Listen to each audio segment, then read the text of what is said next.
Hey guys, welcome to the channel. I'm Dom, this is Rockin' the Country. You saw the title, but there's like a little humorous sidebar here where Matt Galardo made a donation to the channel for me to react to this song because I had done the first two songs like in the Felina El Paso trilogy, and this is the third part of it. The humorous sidebar is that Matt made the donation just before Penny Headland made the donation for me to do the same thing. And so Penny had the forethought to leave a second option for me in the event that somebody else requested this. So Matt Galardo gets the official shout out for this, but Penny from Heaven Headland also gets a shout out for this, even though I'll be doing a different Marty Robbins song that'll post maybe later this afternoon or tomorrow. I'm not quite sure when, what the timing is. But anyway, El Paso City, Marty Robbins. You guys know the dealio on this one. This is part 3. I haven't heard this song as far as I know. So let's see the El Paso City part of it. I love this instrumentation. The mandolin. From 30,000 feet above the desert floor, I see it there below. Is there a plane? A city with a legend, the West Texas city of El Paso, where long ago I heard a song about a Texas cowboy and a girl, and a little place called Roses where he used to go and watch this beauty world.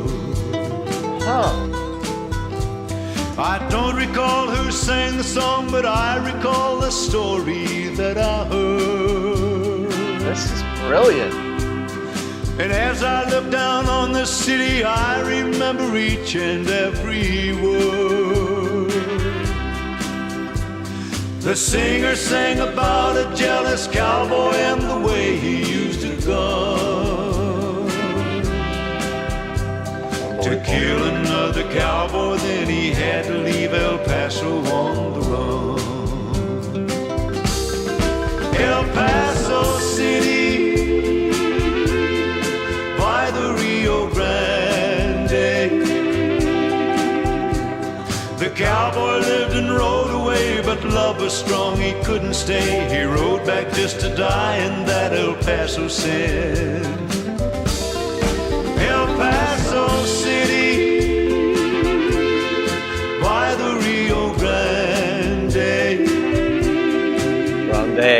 I try not to let you cross my mind, but still I find there's such a mystery in the song that I don't understand. My mind is down there somewhere as I fly above the badlands of New Mexico. Yeah. I can't explain why I should know the very trail he rode back to El Paso. I can't explain why. Can it be that man can disappear from life and live another time? Love this mandolin. And does the mystery deepen cause you think that you yourself lived in that other time? Somewhere in my deepest thoughts, familiar scenes and memories unfold.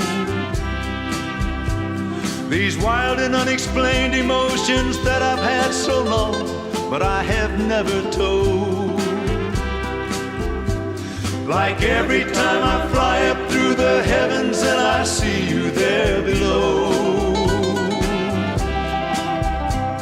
I get the feeling sometime in another world I lived in El Paso. El Paso City. Unbelievable.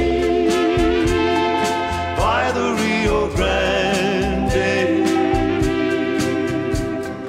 Could it be that I could be the cowboy in this mystery that died there in that desert sand so long ago? El Paso City, I love that. by the Rio Grande. A voice tells me to go another voice keeps telling me, baby, death awaits me in El Paso.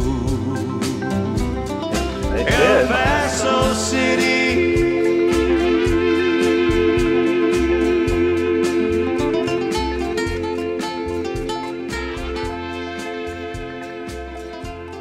Oh my God.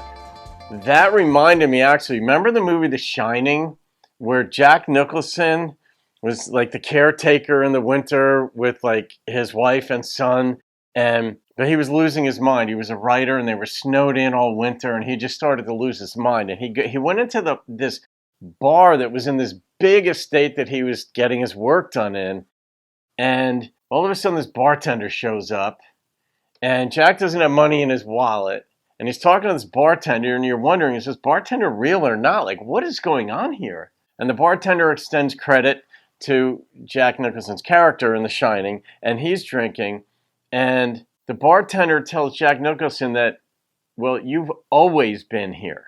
And you're like, well, God, what does that mean? Like, how is Jack Nicholson, who just showed up at this place, always been here? And that was just part of the intrigue.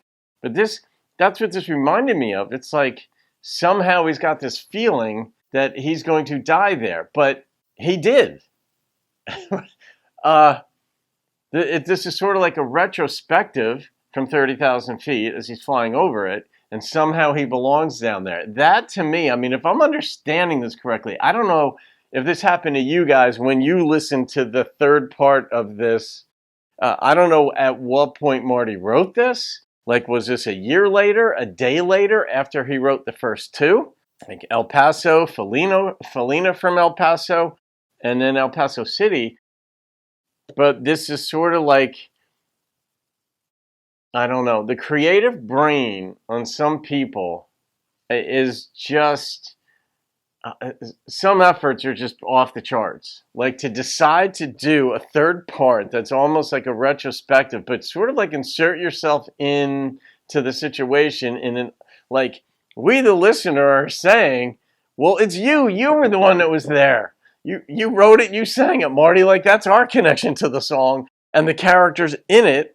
And it's just brilliant to do that. You're like, Jesus God, what am I supposed to think? And maybe I'm missing the mark here. I mean, it's not out of the question with a song like this that's part of a trilogy. None of these songs, well, the Felina one, that one was sort of like completely understandable. But this one is just other level type. You know, you take like Tom T. Hall, Neil Young, John Prine, Jason Isbell, blend them all up, and maybe even Mary Chapin Carpenter, blend them all up, and then out you come with a song like this. So Matt, and a nod to Penny, that was tremendous, man. I mean, how do you give anything other than a 10? I mean, Jesus, I don't know what to say. I mean, what else do you say about a song like this? Some reason I think I'm going to die down there, or I belong there. And it's like, well, yeah. I mean, the first two songs kind of clued us into that one, but it leaves some additional mystery. I wonder if he contemplated coming out with a fourth part, you know? Douglas Adams, so like Hitchhiker's Guide to the Galaxy, it was a 3-part trilogy, and then they added on 2 more books to it, which just added to the ludicrousness of it, the purposeful ludicrousness. There's 5 books in the trilogy. But I mean, that was in lockstep with the nature of the book. But anyway, I wonder if they thought about it and just Marty didn't do it. I don't know.